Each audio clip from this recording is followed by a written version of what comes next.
I spent 5 years being a devoted stepfather, but my wife's child constantly disrespected me, insisting that I was nothing to him.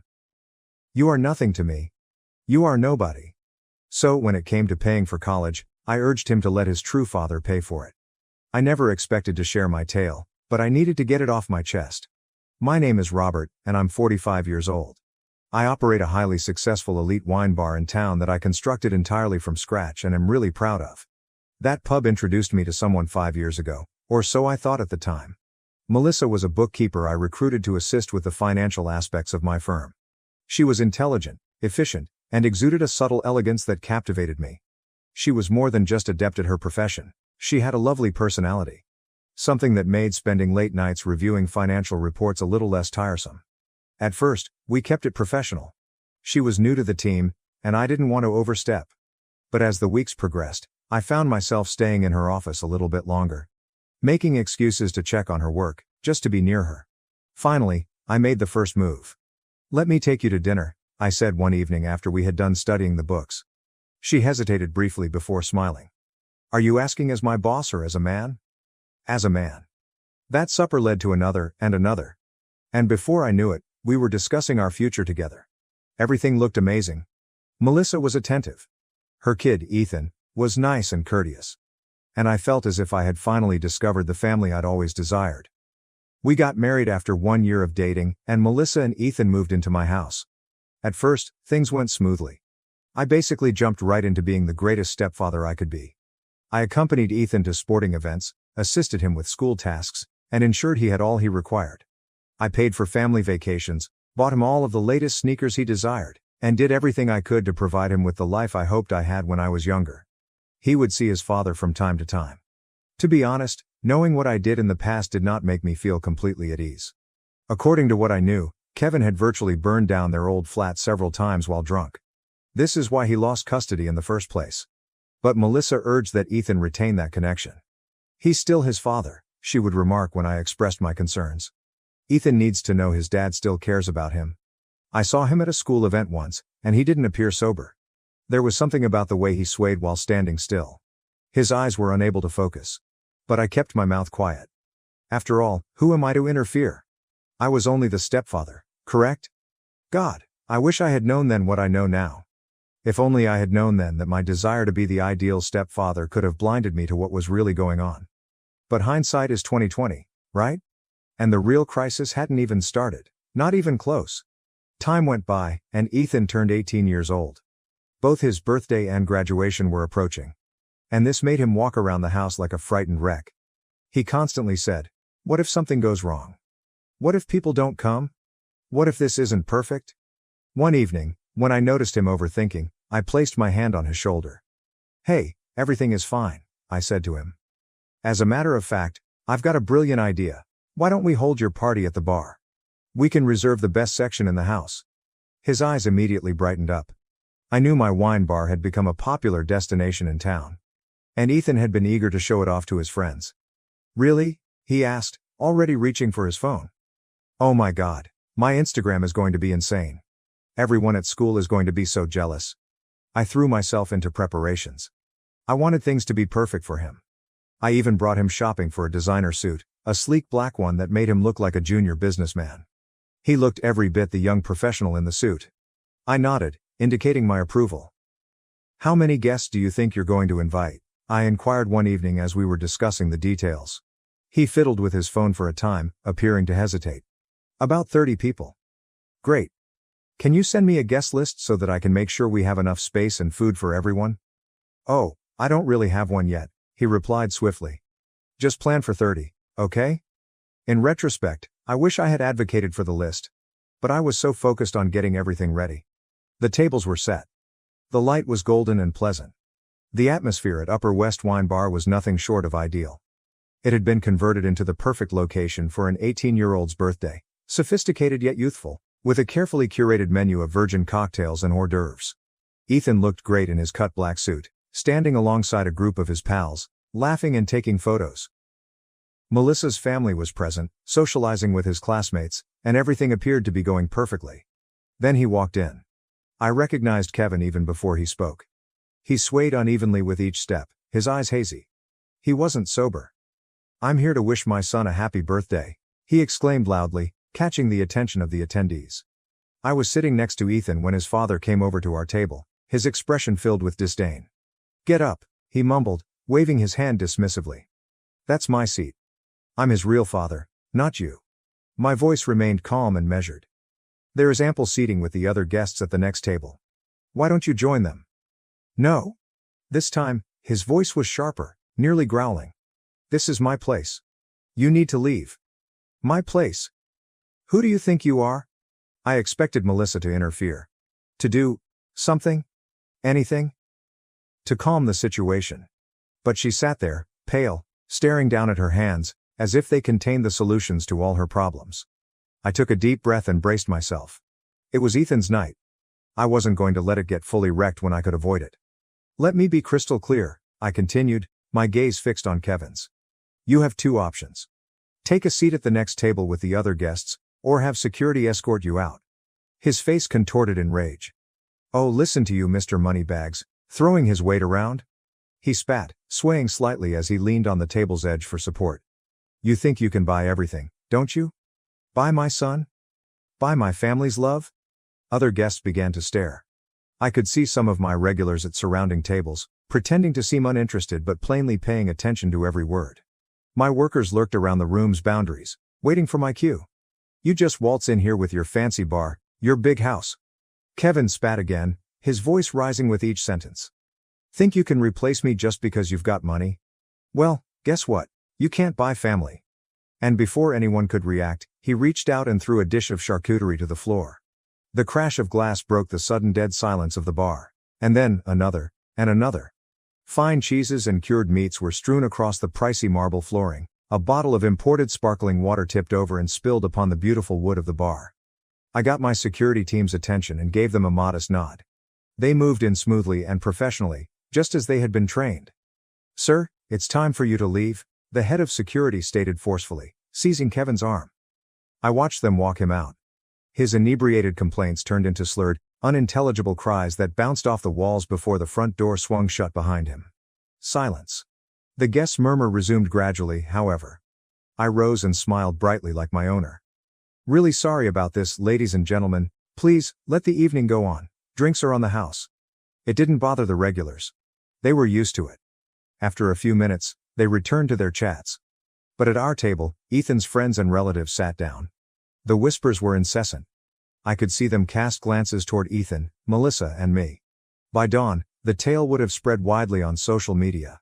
Ethan sat up straight and moved the food on his plate about. The sleek outfit that had previously made him appear so grown up now seemed to swallow him, making him small and defenseless. The Instagram-perfect celebration he had envisioned had swiftly turned into a nightmare. After about an hour, he moaned, I have a headache, can we go home? The party ended shortly after that. People offered polite excuses, but I could hear them whispering as they went. Poor Ethan. Did you see his dad? Can you believe what happened? Ethan went to his room as soon as we entered the house. I followed the girls upstairs and entered his room to speak with him. Say something. The next morning. The morning after the catastrophic birthday celebration, Ethan arrived at breakfast with circles under his eyes. He sat down in his chair, his gaze focused on his lap. How are you feeling, buddy? I inquired kindly. Fine, he mumbled into his cereal dish. And that was all. One word. The next days felt like I was living in a haunted house. Ethan, who used to be active and gregarious, had become almost unrecognizable. Every time I entered a room where he was conversing with Melissa, he would go silent, as if someone had pressed the mute button. One evening, after Ethan had gone to bed, I attempted to discuss it with Melissa. Don't you think we should do something? Maybe get him to talk to someone? She waved her hand dismissively. He's fine. He's just processing what happened. Give him space. But it wasn't okay. None of this was okay. Despite the stress in our household, we all went to Ethan's graduation ceremony. Melissa and I sat in the crowd, and when his name was called, I applauded so hard that my hands hurt. He looked terrific in his cap and gown.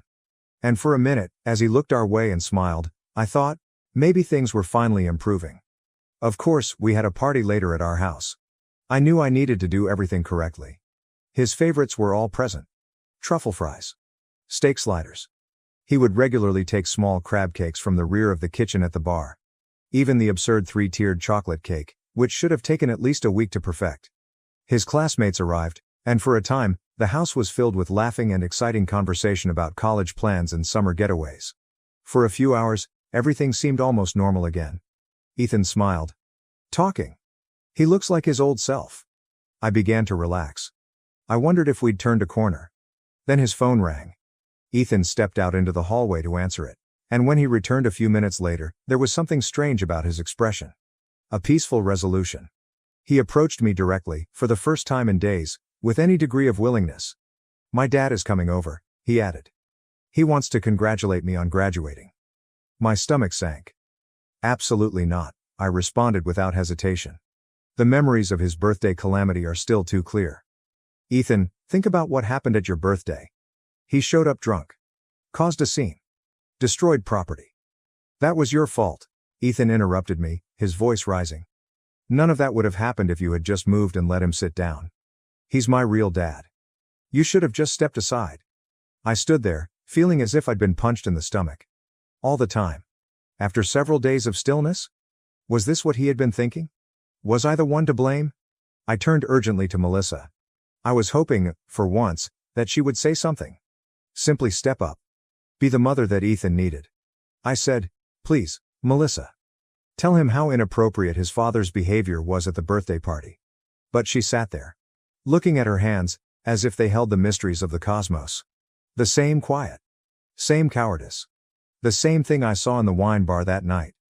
Something inside of me cracked. 5 years of being the ideal stepfather. 5 years of treading on eggshells. 5 years of making excuses for everyone else's actions. 5 years of enduring frustration, and everything started gushing out. Listen to me, Ethan, I replied clearly and firmly. That was my wine bar. I set that whole party up for you. I got you that damn designer suit you wanted. I did absolutely everything to make that night perfect. And your dad? He arrived drunk. Publicly shamed you. And now has property damages. He didn't even get you a present, Ethan. All he did was bring chaos and embarrassment. In an instant, Ethan's expression changed from angry to furious. No. Ethan's face changed from angry to furious in an instant. Oh my God, here we go again, he exclaimed, throwing up his hands. It's all about the money with you, isn't it? I paid for this, I bought that? You think because you have money, you can control everything. He turned to face his classmates, who were standing awkwardly in the living room, clearly wishing they were somewhere else. My real dad will be here soon, he remarked with a sour laugh. It'll be nice to finally have a normal person here instead of this. He motioned toward me as if I were some filth he had stepped on. Your father is not coming into this house, I attempted to explain, adjusting my voice to counteract the rising rage and hurt within me. That was when Ethan completely lost it. His face turned red, and he started ranting at me in front of the entire crowd. You're not my dad, he yelled. You're nothing to me, you're nobody. Who do you think you are to tell me what to do? Keep your nose out of my life, you're just some guy my mom married for his money. The room fell completely silent. I could see his friends fidgeting uncomfortably, some checking their phones, some staring at the ceiling. Ethan went back to them, his voice venomous. Let's get out of here. I don't want to celebrate in his house anyway. He underlined his as if it were filthy. His friends hurriedly filed out, without making eye contact with me. The front door slammed so hard that the windows trembled. I stood there. Alone. In my own apartment. Surrounded by discarded food and strewn dishes. Hit by a simulated truck. This had to be it. It needed to be enough. Melissa would eventually, at last, say something? Would she defend me after this? Mel? Melissa cleared her throat. She spoke coldly, detached. You had no right to throw the house and money in his face like that, she told him bluntly. You didn't need to remind him this is your house, that your money pays for everything. That was low. I stared at her. I saw her for the first time. You've got to be kidding me right now. Where were you when your ex was hurling plates across my wine bar? Where were you just now, when your son stood up in front of his entire graduating class and started screaming insults at me? Melissa simply shook her head. As if I were the insane one. You're the adult here, she retorted. You should know better than to get into an argument with a teenager. I gave out a sour laugh. And you should know better than to bury your head in the sand like a coward, I said. But that's what you do, isn't it? You just sit there silently while your ex-husband and your son treat me like garbage. Well, guess what? I'm done being everyone's punching bag. Melissa's expression darkened. She didn't say anything. She turned and began walking upstairs. A few minutes later, I heard the slam of the guest room door. The next morning breakfast seemed like a funeral. Melissa sat across from me, pushing scrambled eggs aimlessly around her plate while avoiding eye contact. I was just about to rise and leave the table when Ethan burst into the kitchen. Still dressed for last night's graduation celebration. I detected his beer breath somewhere between his door and the table. I looked sideways at Melissa, waiting for something. Anything. Her teenage son reeked of alcohol. Coming home at 9 a.m. However, as was often the case, she said nothing. She only stared at her plate. "Where have you been all night?" I inquired neutrally. Ethan turned to face me, his bloodshot eyes filled with hate. "None of your business," he scoffed. "You're not my dad. You're not anyone. Just some empty space taking up room in this house." Then he turned and staggered upstairs to bed. Melissa just sat there. Once again, there was silence. By this point, I was beginning to believe that silence was some kind of superpower she possessed. The week that followed was like trying to live in a house haunted by the poltergeist from hell. Ethan would not speak to me directly. Instead, he would speak about me as if I were not present. "Dad," he'd tell Melissa, pointing to me as if I were a piece of furniture. "Can you ask your husband to pass the salt?" Or he'd walk into a room and tell his mother, "This guy is in my way." And then simply stand there, waiting for me to move. I said nothing. I kept watching. 5 years. I'd wasted 5 years trying to be the ideal stepfather. Now, I was out. Let them show their true colors. And boy, was I prepared for a show and tell. Sunday. Melissa and I sat down for another silent dinner. Then Ethan burst into the dining room, waving an envelope around as if he'd won the lottery. "Dad, I got in," he exclaimed, almost jumping up and down. "NYU accepted me. I got into my dream school." I saw him run up to Melissa and hug her tightly. They were both grinning ear to ear. Ethan then turned to her and, with a sneer that I will never forget, said, "Tell your husband he needs to pay for my tuition." Something inside me has just snapped. I smiled, but it was not a warm, pleasant smile. A chilly and sharp one. "I won't be paying for your college education," I stated emphatically. "You've made it very clear that I'm not your father. I'm nobody, remember? Well, guess what? This nobody's wallet is closed. Why don't you ask your real dad to pay for college?" Ethan's cheeks became an awful shade of red. "You vindictive piece of..." He began shivering, tears welling in his eyes. But I didn't feel anything. "You're doing this to punish me. You're just evil." I stood there, strangely calm as he screamed insults at me. It was like witnessing a hurricane from a window. I could see the turmoil, but it couldn't affect me anymore. "Mom!" Ethan exclaimed to Melissa. "Make him pay, he has to pay." Melissa cleared her throat, adopting the patronizing tone I had come to despise. "Come on, honey, quit joking around," she told me. "You know you need to pay for Ethan's education." I pulled back my chair and stood up. I've made myself perfectly clear. I will not pay tens of thousands of dollars in tuition for someone who spent weeks telling me I'm nothing to him. Someone who treats me as if I don't exist in my own home. Then I turned and left the dining room. Ethan's shrieks followed me up the stairs. I could hear him having what sounded like another epic tantrum. Plates crash. Chair scraping. Theatrical sobs. Like father, like son, I reasoned bitterly. I sat in my bedroom, listening as the ruckus downstairs gradually subsided. But I knew it was not over. Melissa would be up shortly, eager to play a role in this family drama. Sure enough, approximately 30 minutes later, my bedroom door flew open. Melissa stormed in. Red-faced with rage. "I'm sick of it," she exclaimed at me. "Sick of you and your games? You need to grow up and pay for Ethan's education." I glanced at her calmly from where I sat on the bed. "No. You and your ex can figure out how to pay for NYU. I'm sure between the two of you, you can work something out." Melissa's jaw constricted. She began pacing the room, like a caged animal. "You're being completely selfish. He's just a teenager, for God's sake. You're the adult here, you need to be the bigger person," I observed her, remembering. She had used the same reasoning each time. "Be the bigger person, Robert. Let it go, Robert. He's just a kid, Robert." Constantly making excuses? They were always smiling, nodding, and opening my wallet while treating me like dirt. I took a big breath and gently exhaled. A teenager who's old enough to know better, I remarked gently. An adolescent has made it abundantly apparent how he thinks about me. Why should I invest in his future when he has only shown me contempt? Melissa paused her pacing and gently turned toward me. Her expression was frigid. Fine then. Let me make this simple for you. Either you pay for Ethan's education, or I'm filing for divorce. She obviously expected me to cave, break down, cry, or beg her not to leave. To pay immediately. That is what the better man would do, correct? I shrugged. Okay. Get divorced. Her expression was almost comical, her mouth opened and closed several times, but no words emerged. Apparently, she did not expect me to call her bluff. I'll call my lawyer first thing in the morning, I stated with a stern voice. Until then, you and Ethan can start finding yourselves a new place to live. Melissa said nothing. She just stood there, staring at me, almost for the first time. Finally, without another word, she turned and walked out, silently closing the door behind her. The next morning, I came downstairs to find Ethan sitting at the dining table, waiting for me like an ambush. The scene was masterfully staged. Ethan has red-rimmed eyes. Melissa, with her finely honed expression of concerned authority. Melissa murmured, "Honey." With that deceitful smile I'd never noticed before. We've all had a chance to calm down and think about things. Ethan nodded profusely, resembling a well-bred puppet. We all just overreacted yesterday, he continued, his voice thick with honey.